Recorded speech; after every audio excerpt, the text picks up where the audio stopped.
রমজান মাসে দুপুর 12টায় আল্লাহর খাস নাম 7 বার পড়ুন, সকল আশা আল্লাহ পূরণ করে নেবেন। মনে রাখবেন, রমজান মাস হচ্ছে অত্যন্ত ফজিলতপূর্ণ মাস, যেই মাসের কথা আল্লাহ তাআলা নিজেই কোরআন কারীমের ভিতরে বলে দিয়েছেন। 12টি মাস রয়েছে, তার ভিতরে একটি মাসের কথা আল্লাহ তাআলা নিজেই বলে দিয়েছেন। 2 নম্বর পারা 7 নম্বর পৃষ্ঠার 1 নম্বর লাইন, 1 নম্বর লাইন সূরা বাকারার 185 নম্বর আয়াত, শাহরু রমাদানাল্লাযী উনজিলা ফীহিল কোরআন। এই রমজান মাস, যে মাসে আল্লাহ তাআলা কোরআন নাজিল করেছেন, সুতরাং রমজান শব্দটি আল্লাহ তাআলা কোরআনে বলে দিয়েছেন। এই রমজান মাসে সারাদিন আমরা না খেয়ে থাকি, রোজা রাখি আল্লাহকে সন্তুষ্ট করার জন্য। এই সারাদিন দোয়া করলে দোয়া কবুল হয়।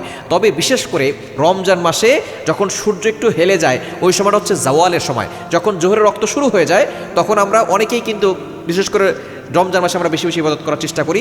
এই সময় জাওয়ালের 4 রাকাত নামাজ যদি আপনি পড়তে পারেন, আল্লাহ পাক রব্বুল আলামিন আপনার গুনাহ মাফ করে দিবেন, আপনার দোয়া কবুল করে নেবেন।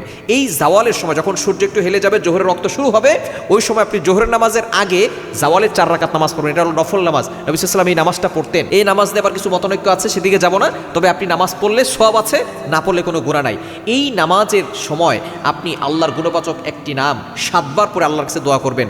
আগে পরে দুরূদ শরীফ পড়বেন, দুরূদ ইব্রাহিম যেটা নামাজের ভিতরে পড়ি সেই দুরূদ পড়বেন। এরপর আপনি ইয়া রহমানু ইয়া রহমানু ইয়া রহমানু এটা 7 বার পরে আবারও শেষে দুরূদ পড়ে আপনি আল্লাহর কাছে দোয়া করবেন।